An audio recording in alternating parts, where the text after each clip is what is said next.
Dapur, sumur, kasur. Kasur, sumur, dapur.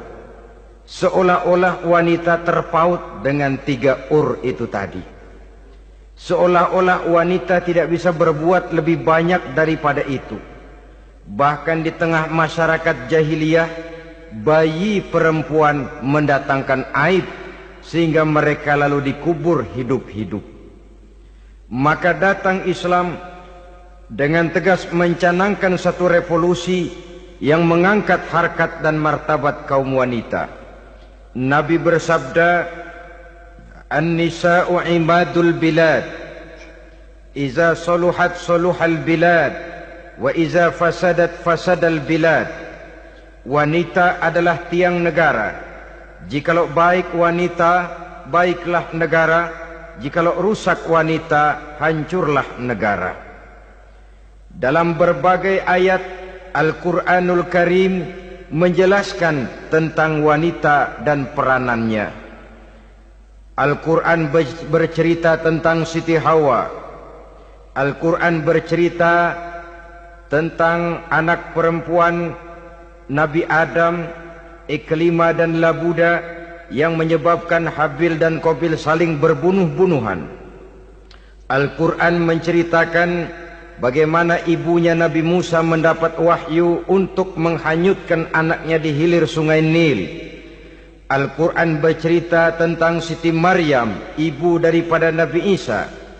Al-Quran bercerita tentang 2 putri Nabi Yusuf, yang akhirnya salah satunya menjadi istri daripada Nabi Musa. Pun Al-Quran bercerita tentang Ratu Balkis, seorang wanita yang menjadi penguasa di negeri Sabah, yang demikian besar pengaruhnya dan wawasannya.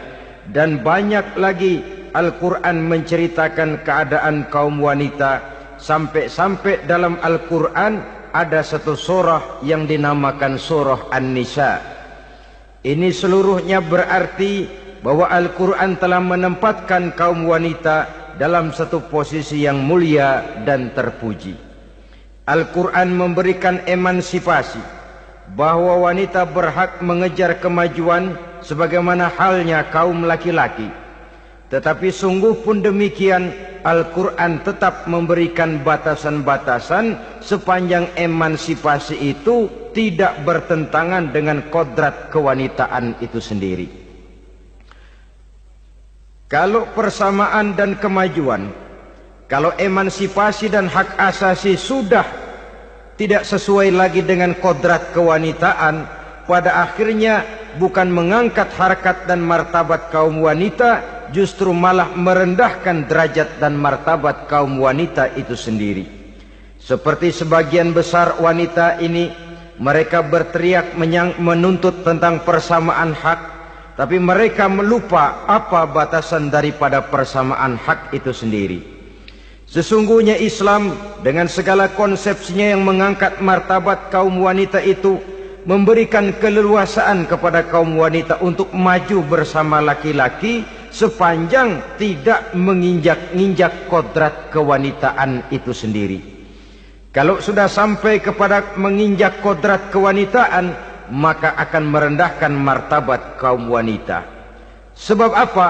Secara fisik dan psikis, agaknya memang laki-laki sudah ditakdirkan oleh Allah untuk menjadi pembimbing bagi kaum wanita. Walaupun tidak tertutup kemungkinan wanita tampil sebagai pemimpin, tetapi dari segi fisik biologis misalnya, laki-laki itu diciptakan kekar, kuat untuk memikul dan melaksanakan tugas-tugas yang berat. Sedangkan perempuan pada umumnya adalah lembut, ayu, lemot, denok, geboy, dan lain sebagainya. Maka kalau kita baca sejarah, Allah itu belum pernah mengutus rasul perempuan. Semua rasul laki-laki. Sebab apa? Secara fisik biologis tugas kerasulan lebih dimungkinkan oleh seorang laki-laki. Tugas rasul itu berat. Kadang-kadang perang, dicaci maki, berhadapan dengan ujung tombak, ujung pedang dan lain sebagainya. Makanya seluruh rasul laki-laki, dan Allah belum pernah mengutus rasul perempuan. Dari segi lain, perempuan itu banyak terhalang untuk melaksanakan ajaran agama.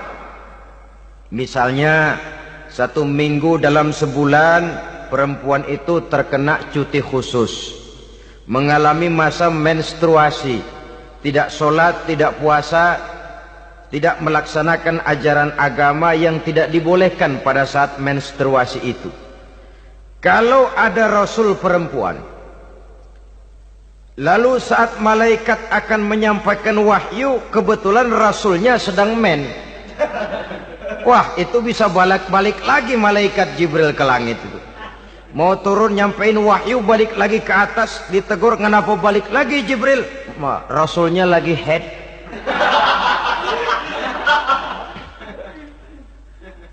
Atau pada saat agama dalam bahaya, agama dalam hinaan, agama dalam ancaman, rasulnya perempuan kebetulan sedang hamil besar.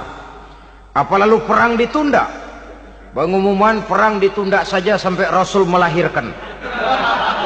Tentu lebih tidak mungkin lagi. Secara fisik biologis, laki-laki lebih memungkinkan untuk melaksanakan tugas kerasulan ini. Maka seluruh rasul yang diutus Allah adalah laki-laki. Saudara hadirin yang saya muliakan, sungguh pun demikian, Islam itu mengangkat martabat wanita sedemikian tinggi sebagai tiang negara yang menentukan jatuh dan bangunnya negara, yang ikut mewarnai bahkan menjadi warnanya suatu negara. Walaupun peranannya memang tidak begitu kelihatan, tapi sesungguhnya amat sangat menentukan.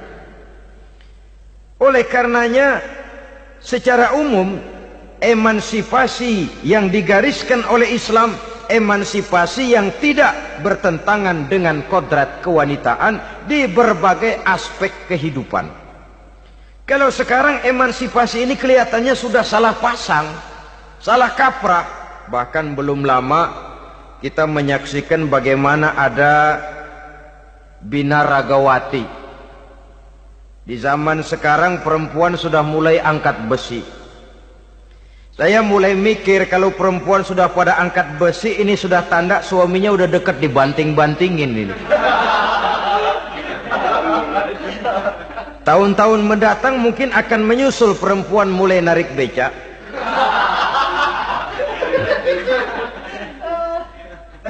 Nampaknya kan sudah tidak lagi mengindahkan kodratnya sebagai wanita. Ada olahraga yang hanya pantas dikerjakan oleh laki-laki. Oleh karena itu pada kesempatan ini kita akan mencoba melihat peranan wanita dari berbagai dimensinya. Yang pertama, peranan wanita sebagai istri. Adalah Rasul memilih istri pertamanya Sayyidatuna Khadijah radhiyallahu anha. Kalau pilihan utama beliau pertama kali nikah dengan Siti Khadijah, jelas itu pilihannya bukan karena kecantikan. Kenapa? Beliau nikahi Siti Khadijah dalam usia 40 tahun Khadijah dan 25 tahun Rasul. Statusnya janda pula. Kalau beliau seorang pemburu kembang, pemburu bunga, kenapa mesti nikah dengan janda berumur 40 tahun? Sedangkan beliau waktu itu masih berumur 25 tahun. Apa sasaran utamanya? Bisa kita lihat nanti.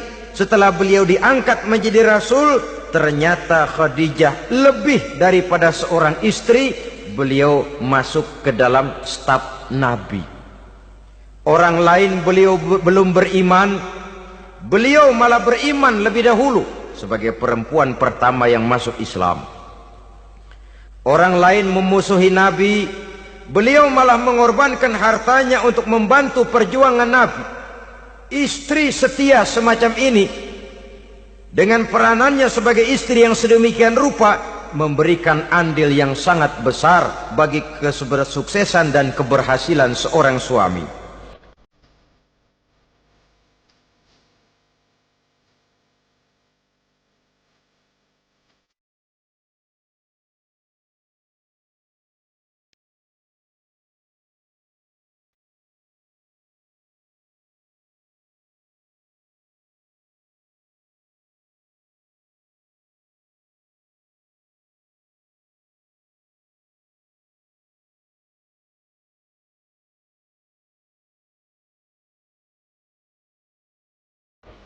Sebaliknya, seorang istri bisa mempengaruhi suaminya. Seorang suami yang jujur, polos, lugu, sederhana bisa jadi koruptor ulung kalau didorong-dorong oleh istrinya. Seorang istri Pak Lurah memang tidak ikut mengatur kelurahan, tapi dia bisa mewarnai suaminya. Seorang istri gubernur memang tidak ikut mengatur provinsi, tapi dia bisa mewarnai suaminya. Sepanjang warnanya positif, tentu sangat baik dan sangat diharapkan.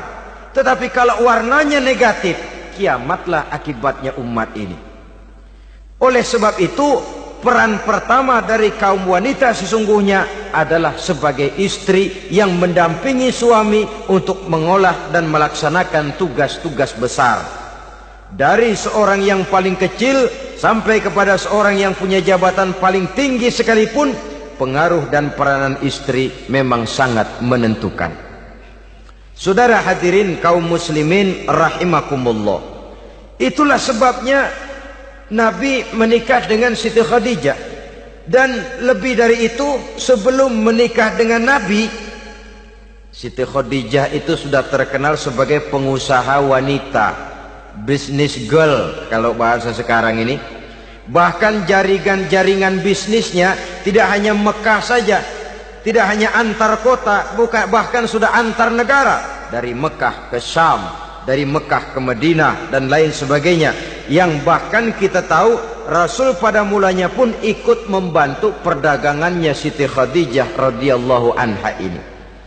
Jadi kalau bercermin dari karier Siti Khadijah, boleh saja wanita bergerak di bidang bisnis, asal memang profesi, bukan karena dengan senjata dan modal kecantikan lalu membujuk dan merayu orang sampai telap sehingga bisnisnya berjalan lancar dengan jalan menjual kecantikannya. Tidak, bergerak di bidang bisnis yang memang profesinya di situ. Tidak ada salahnya. Bisa saja perempuan menjadi bisnis girl seperti yang dicontohkan oleh Siti Khadijah radhiyallahu anha ini. Sebab itu, kontes-kontesan yang hanya bertitik kepada rupa yang ayu saja, rupa yang cantik saja, sesungguhnya bukan hanya tidak bermanfaat, tapi saya pikir juga sangat tidak mendidik. Yang mengajar anak-anak remaja putri kita untuk berlomba-lomba hidup dalam kepalsuan. Alis mata palsu, hidung pesek dimancungin palsu, operasi plastik. Alis matanya dikerik, bikin yang palsu. Tai lalat lagi bikin yang palsu. Gincu bibir dimerahin, palsu. Seluruhnya hidup dalam kepalsuan. Akan lebih baik kalau kita ini misalnya mengadakan kontes yang menitik beratkan kepada ketinggian IQ, kecerdasan, kemampuan, skill, keahlian dan kemampuan. Tidak hanya dititik beratkan kepada rupa yang ayu dan cantik semata-mata. Sebab di samping manfaatnya diragukan, juga sangat tidak mendidik buat generasi yang akan datang. Terutama ibu-ibu, peran utama wanita sesungguhnya adalah sebagai istri mendampingi suami dalam melaksanakan tugas-tugas besar. Satu hari, serombongan ibu-ibu pernah datang menghadap Rasul mengajukan satu resolusi, protes kalau bahasa kita sekarang. Ya Rasul, ada apa bu? Kalau laki-laki sih enak. Enak bagaimana? Iya, kalau orang laki-laki sholat, perempuan sholat. Laki-laki puasa, perempuan puasa. Laki-laki pergi haji, perempuan pergi haji. Laki-laki menuntut ilmu, perempuan bisa menuntut ilmu. Tapi kalau laki-laki pergi jihad, perang membela agama, kami perempuan tidak bisa ikut jihad perang di medan pertempuran.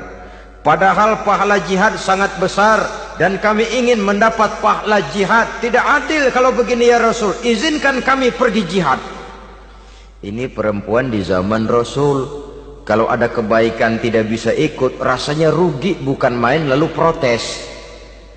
Apa jawab Rasul? Beliau senyum. Ibu-ibu jangan khawatir, walaupun ibu-ibu tidak maju ke medan perang, ada ibadah yang pahalanya sama dengan pahala jihad itu.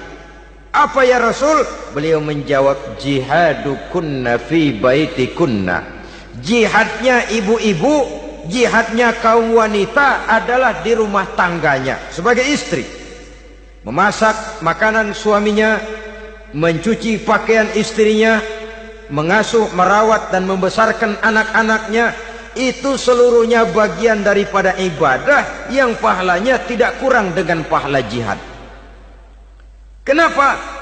Al-Quran itu memberikan sesuatu sesuai dengan kedudukannya. Kalau perempuan pergi perang jihad membela agama, musuhnya laki semua, kayak apa perangnya? Itu musuhnya bisa nggak mau pakai pedang, perangnya udah gulat aja udah. Sehingga Rasul lalu memberikan satu jalan keluar yang membuat wanita-wanita itu lega. Jihadukunna fi baitikunna. Ibu-ibu sih tidak usah khawatir, jihad ibu adalah di rumah tangga ibu-ibu semua. Sejak bangun tidur sampai tidur kembali, nyaris kaum ibu itu 24 jam pekerjaannya. Sebagai istri, dia melaksanakan jihad di rumah tangganya. Peranan wanita yang pertama adalah sebagai istri, yang walaupun tidak kelihatan dan menonjol seperti halnya laki-laki, tapi sangat mewarnai, bahkan menjadi warna dari tugas apapun yang dihadapi oleh suaminya. Dulu ada seorang orator, kalau pidato hebat bukan main. Kalau dia bernada gembira, semua orang senyum. Kalau dia bercerita tentang sesuatu yang sedih, satu masjid orang nangis. Orang tanya kepadanya, Pak, bisa pidato begitu hebat, siapa yang bikin? Ya saya sendiri. Istrinya dari belakang bilang, tidak, yang bikin pidatonya hebat saya. Kata suaminya, mana bisa, saya, kata istrinya. Kalau saudara tidak percaya, tunggu Jumat depan. Dia khutbah Jumat, saya akan bikin khutbahnya tidak hebat, kata istrinya. Sudah hari Rebo, siap-siap mau bikin konsep khutbah. Baru mau nulis, datang istrinya. Bang, tolong pegangin anak, saya mau ke warung. Mau bikin konsep lagi, kata istrinya, bang tolong ini, tolong itu, tolong ini. Sampai mau berangkat khutbah Jumat, khutbah belum selesai dibikin. Begitu naik mimbar, kehabisan bahan. Sudah 10 menit masih ama ba'du. Ini yang dengar heran, ini orang kok bicaranya bisa cuma amat sama badu saja. Di situ kelihatan saudara-saudara betapa peran serta istri yang walaupun tidak kelihatan oleh pandangan mata yang zahir, tapi teramat sangat menentukan. Sekali lagi, tidak ada seorang suami bisa sukses jadi apapun dia tanpa peran serta istrinya di rumah. Tidak ada kemajuan yang bisa diperoleh kalau tidak karena peran serta istrinya di rumah. Tidak ada kesuksesan yang bisa diraih tanpa keikutsertaan daripada istrinya di rumah. Walaupun suaminya yang dikenal orang, suaminya yang dipuji orang, suaminya yang disanjung orang, bagian besar tetaplah saham dan andil daripada istrinya yang di rumah itu. Ini makna an-nisa imadul bilad. Wanita adalah tiang negara. Jikalau baik wanita, baik negara. Jikalau rusak wanita, hancur negara. Karena wanita, negeri Salba menjadi terkenal, tentram, aman, wawasan politiknya luas. Seorang semacam Cleopatra bisa menaklukkan Julius Caesar. Dan begitu selanjutnya. Banyak cerita-cerita betapa wanita yang berperan di belakang layar ini bahkan bisa menggoyangkan negara. Bahkan yang paling dekat saja contoh dengan kita, Senator Gary Hart. Saudara masih dengar tentu itu. Betapa harus terpaksa mengundurkan diri dari pencalonan presiden Amerika karena kasusnya dengan Donna Rice itu, dengan hostess itu. Betapa di sini seorang perempuan atau seorang wanita sanggup membongkar seseorang yang punya masa depan ceria untuk menuju kursi kepresidenan dari suatu negara adidaya seperti Amerika, bisa gagal berantakan karena skandalnya itu. Apa penyebabnya? Wanita. Tapi wanita juga bisa menyebabkan menjadi cambuk majunya laki-laki. Wanita juga bisa menghancurkan dan mengubur laki-laki. Saudara hadirin yang saya muliakan, ia memang kelihatannya makhluk yang lemah, tapi di balik kelemahannya itu sesungguhnya dia bisa menelan laki-laki yang bagaimanapun besarnya.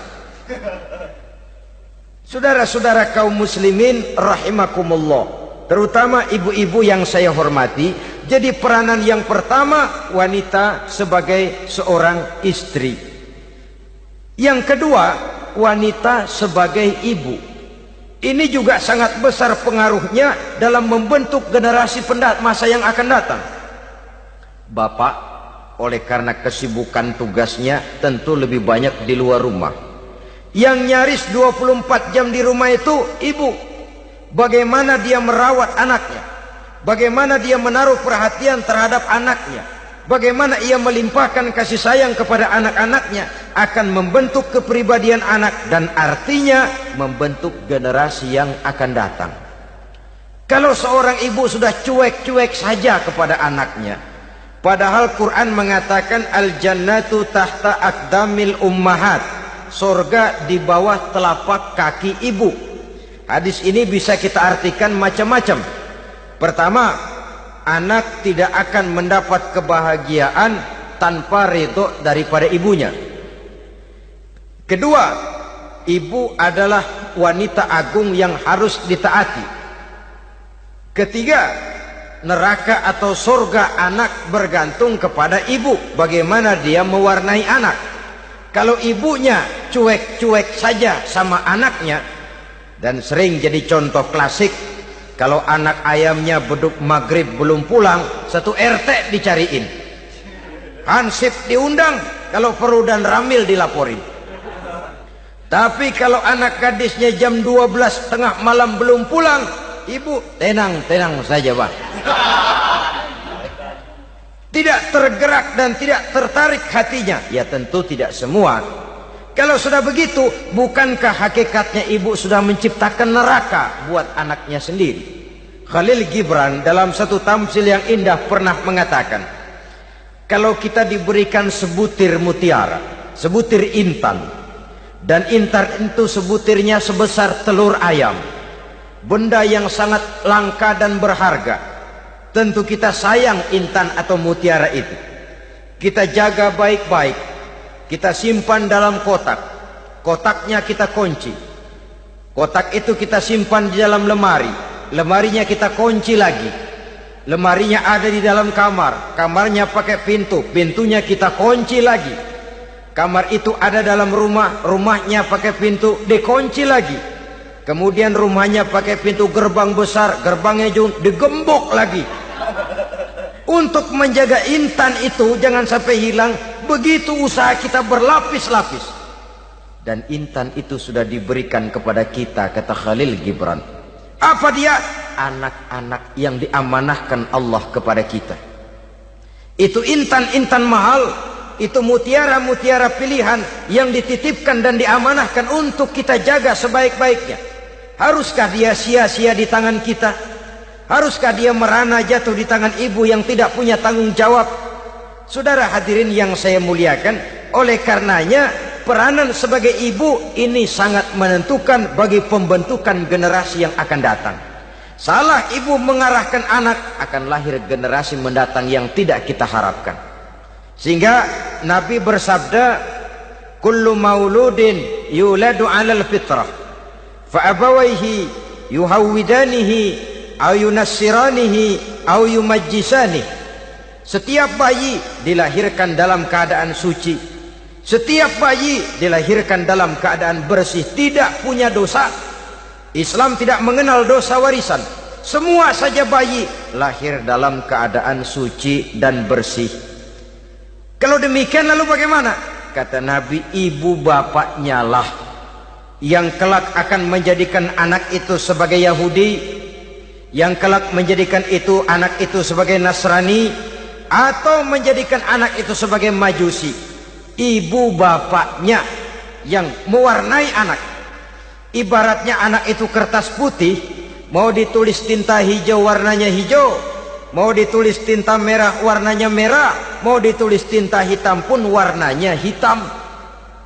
Oleh karena itu pembentukan anak yang soleh secara mental sesungguhnya sudah diwarnai oleh kebiasaan ibu bapak dalam pergaulan di rumah tangganya secara mental. Sehingga dengan demikian saudara-saudara, salah kaprah ibu dalam mengarahkan anak-anaknya akan melahirkan generasi penerus yang sungguh-sungguh tidak kita harapkan, dan pada gilirannya akan membahayakan perkembangan bangsa dan negara, membahayakan kita sebagai suatu umat. Apalagi sekarang ini masih banyak orang-orang muslim, orang-orang tua muslim yang kadang-kadang menyekolahkan anaknya di sekolah yang membahayakan akidahnya, mematikan imannya, menghancurkan tauhidnya. Pokoknya asal bonafid keluar sekolah ada jaminan lapangan kerja, perkara anak mau kafir mau murtad bukan urusan. Alangkah ironi dan sangat menyedihkan. Saudara-saudara yang saya hormati, jadi dari segi kaum wanita peranan ibu sangat besar. Dari segi anak, ketaatan kepada ibu, doa restu ibu akan membawa kepada kebahagiaan hidup. Doa ibu mustajabah, kutukan ibu manjur. Beberapa hikayat dan riwayat menjadi contoh dan tamsil buat kita betapa tidak ada satu kebahagiaan di dunia ini yang bisa ditegakkan tanpa doa restu daripada ibu. Pantas kalau dalam Al-Quran ada ummul kitab, ibunya atau induknya kitab. Tiap negara punya ibu kota, bapak kota tidak ada. Lalu lagi wawasan Nusantara disebut ibu pertiwi, bapak pertiwi kemana tahu. Saudara hadirin yang saya muliakan, lalu dalam peringatan hari-hari besar nasional ada yang namanya Hari Ibu. Hari bapak nggak pernah diperingati. Ada Hari Ibu, dan ibu itu pun ada Ibu Kartini, ada Ibu Dewi Sartika, dan macam-macam lagi yang seluruhnya merupakan refleksi dan gambaran betapa peranan kaum wanita di dalam kehidupan ini yang memang banyak mewarnai dan menjadi warna dari suatu kegiatan. Saudara-saudara kaum muslimin rahimakumullah, apabila yang pertama tadi kita melihat peranan kaum wanita sebagai istri, betapa ia berpengaruh besar dalam ikut menunjang keberhasilan dan kesuksesan suaminya. Kemudian pada peranannya yang kedua, wanita sebagai ibu di rumah tangga, betapa ia ikut membentuk, mempengaruhi, mewarnai dan membimbing kepribadian anak sebagai generasi penerus. Maka pada peranan yang ketiga ini kita akan melihat wanita sebagai social agent, sebagai penggerak kegiatan sosial di berbagai bidang kehidupan. Apakah itu bernama majelis taklim, apakah itu bernama perkumpulan dan yayasan-yayasan kemanusiaan, organisasi-organisasi yang bergerak di bidang pendidikan, bahkan di zaman sekarang bukan hanya menjadi penggerak sosial, bahkan sudah banyak kaum wanita yang menggerakkan satu bangsa. Dunia mengenal Margaret Thatcher, dunia mengenal Indira Gandhi, dunia mengenal Bandara Naike, dunia mengenal Corazon Aquino, dunia mengenal Golda Meir dulu itu dari Israel.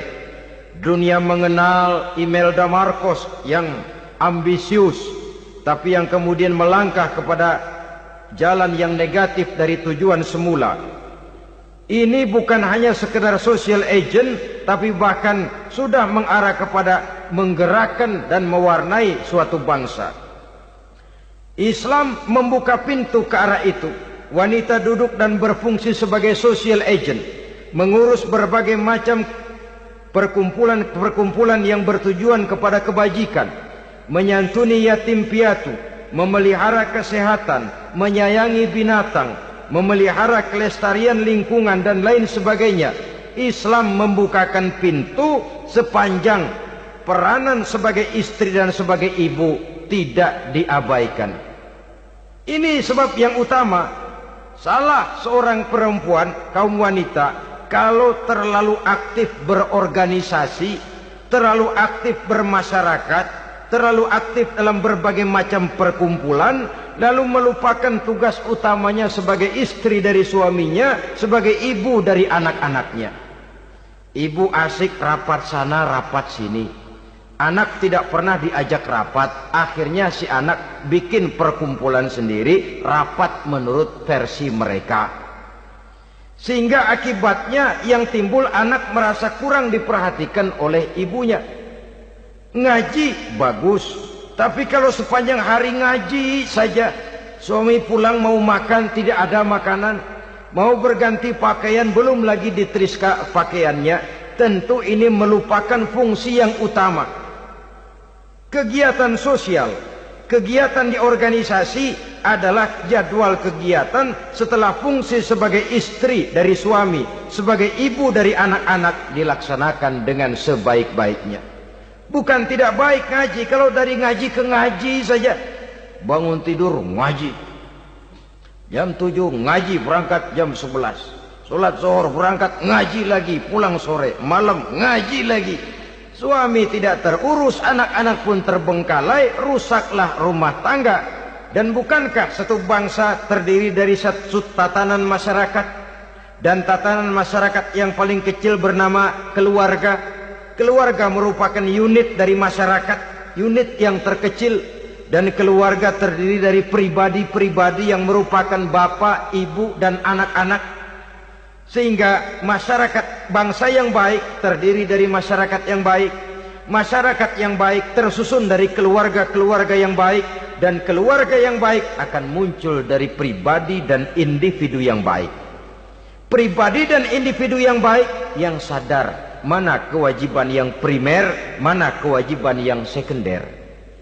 Sebagai social agent, dia lalu mawas diri dengan tetap mempertimbangkan kodrat kewanitaannya itu tadi.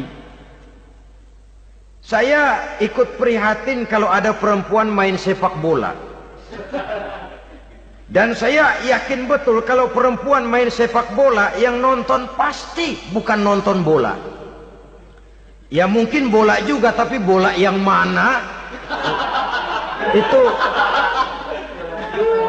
Itu wallahu a'lam. Boh, ya dicari olahraga yang sesuai dengan kodrat kewanitaan begitu. Dicarilah olahraga yang sesuai dengan kodrat kewanitaan. Sepak bola sudah maju, ya belakangan saya katakan tadi muncul lagi wanita angkat besi. Belakangan bisa kita bayangkan wanita main tinju. Babak belur sudah kalau sudah begitu. Kemajuan dengan melupakan kodrat kewanitaan akan menyengsarakan kaum wanita itu sendiri. Silahkan maju menjadi social agent, menjadi penggerak di masyarakat. Para istri Rasul bisa kita jadikan satu figur. Siti Khadijah, figur sebagai istri pendamping yang setia. Dikala suaminya bingung, ia tampil memberikan pandangan. Dikala suaminya bingung, ia memberikan tanggapan. Dikala suaminya dimusuhi orang, ia menampakkan kesetiaannya. Kau tidak sendiri bang, aku di sisimu. Dikala jiwanya gelisah ketika pertama kali menerima wahyu berhadapan dengan malaikat Jibril, Khadijah yang menghibur. Kalla ma yukhzikallahu abada. Tidak apa-apa bang, Allah tidak akan menyusahkan kau untuk selamanya. Tenang sajalah, tenang. Abang orang baik-baik, Allah tidak akan menyengsarakan abang. Peran sebagai istri. Dan Rasul mantap. Sehingga bertahun setelah Khadijah wafat, selalu terkenang dan dikenang oleh Rasul. Pernah satu saat beliau itu seperti orang melamun. Aisyah tanya, kok seperti ngelamun bang? Iya, kata Rasul, saya seperti mendengar suara terompahnya Khadijah di surga. Padahal Khadijah sudah lama wafat. Aisyah mendengar itu rada sedikit manyun. Kata Aisyah, bang cukup sekali ini saja, jangan sebut-sebut lagi nama itu ya. Cemburu rupanya. Ya soal cemburu sih nggak bini Nabi, nggak bini kita, namanya cemburu. Perempuan mesti ada. Apa jawab Rasul? Ya Humairah, Aisyah, haruskah saya melupakan seseorang yang dikala orang lain memusuhi saya, dia mati-matian membela saya. Dikala orang lain mau membunuh saya, dikorbankan hartanya untuk membantu perjuangan saya. Mestikah saya melupakan orang yang begitu baik? Tidak, Aisyah. Sepanjang nafas masih ada, sepanjang itu saya tidak akan bisa melupakan Khadijah sayang. Peran sebagai istri Khadijah ini, peran sebagai istri. Suaminya bingung, istrinya memberikan hiburan. Kadang kan tidak, suami bingung, istri bingungan lagi. Ya sudah, mari ramai-ramai kita bingung sudah. Bukan mencari jalan keluar, yang sudah bingung malah ditambahin bingung lagi. Saudara hadirin yang saya hormati, lalu figur Siti Aisyah, muda, cantik, kreatif, cerdas. Kalau bahasa sekarang barangkali wanita karier ini. Ini figur-figur. Jadi punya keistimewaan masing-masing, sehingga ada pilihan. Ya tentu orang mencari istri itu kan karena ada dasar pilihan. Mungkin rupanya kurang menarik tapi akhlaknya bagus. Mungkin akhlaknya sedang-sedang saja tapi potongannya cakep. Masih ada pilihan. Sudah potongan jelek, akhlak bejat. Emangnya lu milih merem tempo hari ya?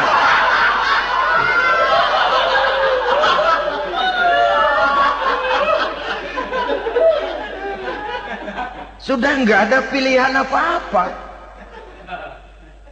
Lalu ada istri yang punya keistimewaan karena sifatnya yang sabar. Ada yang wataknya itu pemurah. Ada yang sifatnya itu belas kasih. Pendeknya, dari istri-istri Rasul kita bisa menemukan figur-figur wanita teladan. Sehingga keliru kalau kaum orientalis barat mengatakan Rasulullah itu katanya sesungguhnya adalah seorang seks maniak. Istrinya banyak. Oh ini memang bajingan ini orientalis ini. Kalau Rasulullah itu seorang seks maniak, tentu yang dinikahinya itu pertama jelas gadis semua, yang kedua tentu cantik-cantik semua. Dari istri-istri beliau yang dikawininya dalam keadaan gadis cuma Siti Aisyah. Selebihnya janda. Apa pertimbangannya? Menyantuni yatim-yatimnya, mengayomi janda-janda yang ditinggal suaminya gugur di medan perang, untuk memperkuat keimanannya. Itu pilihan utama Rasul. Kita sekarang ini ya ngakunya sih ikut sunnah Rasul, cuma sunnahnya urusan kawin melulu. Ada duit sedikit, kawin maning, kawin maning.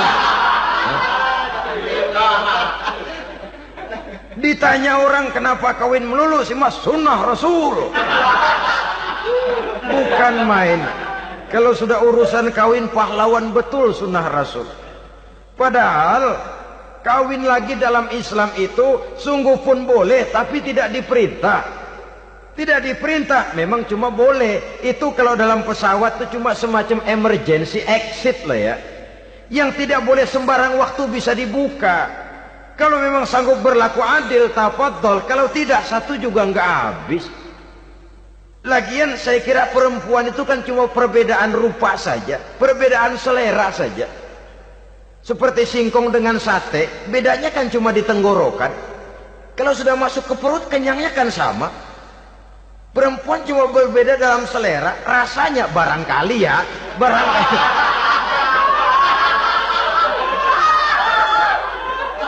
Barangkali tidak jauh beda. Saudara hadirin, lah Islam ini mengatur lewat pintu yang dinamakan nikah itu tadi, sehingga dengan demikian bisa dinikmati secara tenang, tentram. Tidak usah manusia ya, kucing saja. Coba lihat kucing. Kalau ikan dia boleh nyolong, kucing itu boleh curi, makannya nggak tenang kucing. Coba lihat ini. Asal dia nyolong ikan, makannya juga mindik-mindik. Matanya nengok kiri, nengok kanan. Ada sedikit gerusak, kabur. Secara nalurinya kucing tahu kalau ini ikan curian. Makannya nggak tenang dia. Tapi kalau ikan kita kasih, kucing anteng, geledek juga nyamber, manteng aja dia. Nalurinya mengatakan ini ikan dikasih sama yang punya, tenang dia. Saudara hadirin yang saya hormati, orang juga gitu. Kalau hubungan suami istrinya sudah sah, diikat dengan akad nikah, tenang, anteng, nggak gerasak gerusuk, nggak kayak diubur-ubur maling. Anteng aja, dan yang ngintip juga gua cuek aja udah. Biarin aja dia ngintip, capek sendirilah.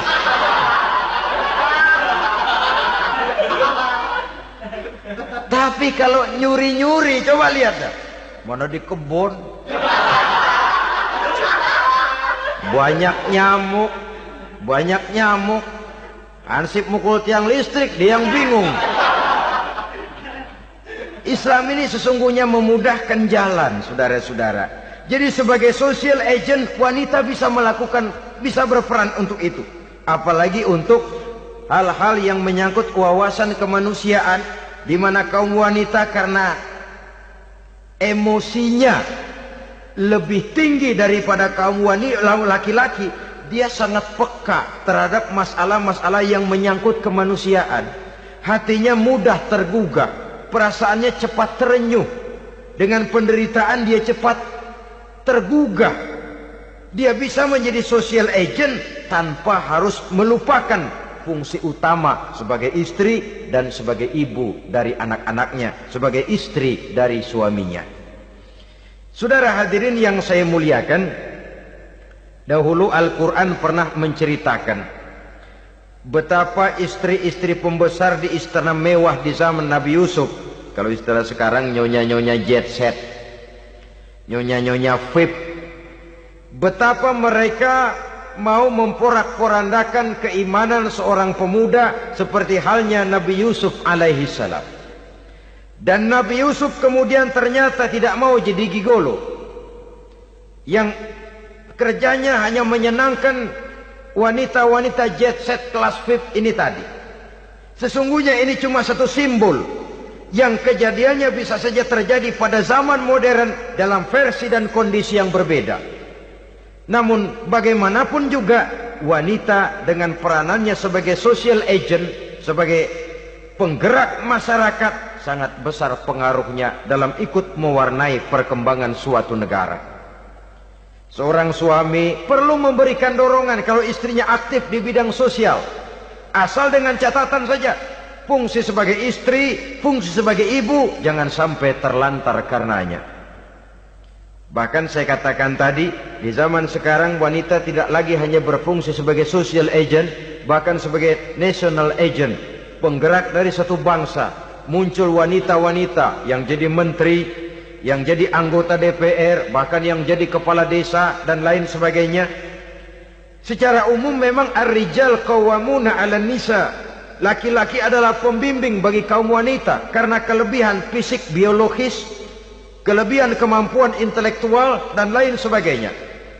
Namun wanita pun boleh saja menjadi social agent sepanjang catatan yang saya sampaikan tadi. Jangan sampai melupakan kodrat kewanitaan, jangan sampai mengalahkan fungsi sebagai istri dari suaminya, sebagai ibu daripada anak-anaknya. Nah, kemudian fungsi yang keempat di bidang ilmu pengetahuan. Islam memberikan kesempatan yang sama kepada kaum wanita. Thalabul ilmi faridatun ala kulli muslimin wa muslimatin. Menuntut ilmu itu wajib hukumnya bagi orang Islam, baik laki-laki maupun perempuan. Sampai dibentuk kalimat pengecuali khusus ini, muslimin wa muslimatin, bagi muslim laki-laki, bagi muslim perempuan. Dan alhamdulillah, kalau dulu di zaman Raden Ajeng Kartini, nasib perempuan berada di balik pintu yang digembok rapat-rapat. Siklusnya berputar cuma sumur, dapur, kasur, kasur, sumur, dapur. dapur, sumur, kasur. Melingkar di situ satu saja peranan kaum wanita. Memberontak jiwa Raden Ajeng Kartini, menuntut persamaan bahwa wanita berhak maju sama dengan laki-laki. Entah Islam sejak 14 abad yang lalu sudah mencanangkan ini, menuntut ilmu wajib bagi laki-laki dan perempuan beragama Islam. Orang Islam baik dia laki-laki, baik dia perempuan, wajib menuntut ilmu. Ilmu dalam artian umum, tidak hanya sekedar fikih tauhidnya, ya di bidang kedokteran, di bidang teknik, di bidang hukum dan lain sebagainya. Ini yang perlu dibanggakan. Kalau perlu, ini yang perlu diadakan kontes. Kontes IQ. Wanita yang paling berprestasi di bidang ilmiah, wanita yang punya prestasi di bidang menjaga kelestarian lingkungan hidup, wanita yang punya prestasi menggerakkan sosial, menyantuni yatim piatu, memelihara kesehatan. Adakan kontes macam itu untuk mendorong. Ini enggak, kalau kontes yang diukur betis, bibir, pinggul, payudara, lubang hidung, ukur sekalian kita. Apa manfaatnya dan apa unsur pendidikan yang ada di dalamnya? Tidak menguntungkan, tidak mendidik, dan tidak membawa manfaat. Kecuali lalu yang timbul pola hidup konsumen, pola hidup konsumer, pola hidup yang material, pola hidup yang wah, pola hidup yang gemerlapan. Ya, kalau oleh anak-anak muda yang terjangkau. Kalau tidak, dia hanyut ditelan mimpinya. Dia ingin bergaya hidup jet set, sementara dia dihadapkan oleh kenyataan bahwa dia tinggal di kampung, ibu bapaknya orang kampung, dan lain sebagainya. Jiwanya berontak, terjadilah kegalauan, terjadilah kerancuan, terjadilah komplikasi, perang di batin antara keinginannya dengan lingkungan nyata yang dihadapinya. Dan kalau sudah ada gejala semacam itu, penyakit-penyakit kejiwaan akan mudah muncul. Ini gejala terutama buat orang-orang yang tinggal di daerah transisi. Kota besar bukan, kampung banget juga enggak, daerah cekak. Akibatnya gayanya ya sering gaya enggak karu-karuan, gaya kepalang tanggung jadinya. Saudara hadirin yang saya muliakan, akhirnya apa? Santri tapi lagunya kayak koboi. Koboi tapi sesungguhnya santri. Saudara hadirin yang saya hormati, dengan demikian maka di bidang ilmu pengetahuan wanita mempunyai peranan yang sangat besar. Dia bisa tampil dengan karya-karya ilmiahnya yang membawa manfaat bagi perkembangan agama, bangsa dan negaranya. Majulah kaum wanita dengan ilmu pengetahuan, tuntutlah ilmu seluas-luasnya. Kita hidup di satu negara yang merdeka, kita beragama yang memberikan satu keyakinan bahwa menuntut ilmu merupakan kewajiban, bahwa peranan wanita tidak hanya di belakang dapur, lain sebagainya, yang seluruhnya terpantul dari dinamika kehidupan kaum wanita. Saudara-saudara kaum muslimin rahimakumullah. Kemudian yang kelima, peranan wanita dalam bidang agama. Kita bersyukur sekarang ini gejalanya dimanapun pengajian, biasanya lebih ramai pengajian ibu-ibu dari bapak-bapak. Peringatan hari-hari besar keagamaan, biasanya lebih ramai ibu-ibu daripada bapak-bapak. Pengajian ibu lebih ramai, padahal kalau bicara sibuk, lebih sibuk ibu daripada bapak misalnya. Kalau sudah pengajian bapak-bapak, biasanya pengajiannya ramai cuma 3 giliran itu. Pembukaan, maulid, penutupan. Kalau sudah yang rutin pengajian tiap minggu, 3 pojok yang ngaji. Yang atu nguap, yang atu pules, yang atu ngiler. Saudara hadirin yang saya muliakan, ada badan kontak majelis taklim yang merupakan wadah daripada kegiatan ibu-ibu. Ada Ittihadul Muballighat, Persatuan Muballighat. Ada persatuan para asatiza, dan macam-macam lagi peranan ibu-ibu di dalam kehidupan beragama. Tapi sesungguhnya harus dimulai dari bagaimana si ibu mewariskan jiwa agama kepada anak-anaknya di rumah tangganya. Kalau itu gagal, dia mau melangkah ke masyarakat, dia sudah gagal sejak awal sesungguhnya. Keberhasilannya dia menata masyarakat akan mengakibatkan dia nanti bernasib seperti Nabi Nuh. Berhasil mengajak beberapa orang kafir mengikuti ajarannya, tapi gagal mengislamkan putranya sendiri Kan'an. Bukan tidak berusaha, tapi memang Allah sudah menghendakinya sedemikian untuk menjadi contoh buat kita semua. Yang penting orang tua berusaha dan berikhtiar. Kalau sudah berusaha dan berikhtiar, anak ternyata memang sulit diurus, barangkali memang fotokopinya Kan'an tuh anak. Ya orang tua kalau sudah berusaha, ya tawakallah.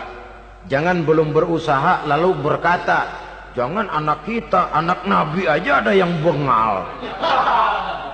Ngajar tidak mau, mengajar anak tidak mau, mendidik anak tidak mau, lalu mencontoh Nabi, salah kaprah namanya. Kaum wanita bisa berperan di dalam agama. Ketika Rasul hijrah, itu kan beliau tidak langsung ke Madinah. Dari Mekah itu beliau mengambil jalan arah ke kiri menuju Gua Sur. Ini dalam strategi militer punya makna sendiri. Jenderal yang ulung, ahli strategi militer ini. Di Gua Sur sana beliau tinggal 2 hari 3 malam. Siapa yang membawa makanan ke Gua Sur? Siapa yang menjadi kurir untuk mengintai kegiatan-kegiatan Quraisy setelah Nabi berangkat hijrah? Asma, putri Abu Bakar Siddiq radhiyallahu anhu. Jadi kurir, jadi spion, membawa makanan untuk Rasul dan ayahnya di Gua Sur. Ini peranan wanita. Di tengah bahaya, di tengah keadaan posisi terjepit, Rasul di dalam gua, diamatinya keadaan Quraisy, dilaporkannya kepada Rasul. Jasa seorang wanita bernama Asma, putri dari Abu Bakar Siddiq radhiyallahu anhu. Rabi'atul Adawiyah, seorang sayyidah sufiyah, ahli tasawuf yang terkenal dengan ajaran cintanya kepada Tuhan. Dia bisa menjadi tokoh wanita dalam gerakan sufi oleh karena kegiatannya di bidang agama, dalam arti mujahadahnya kepada Allah Subhanahu wa ta'ala. Dia korbankan bagian besar daripada hidupnya untuk mengabdi kepada Allah.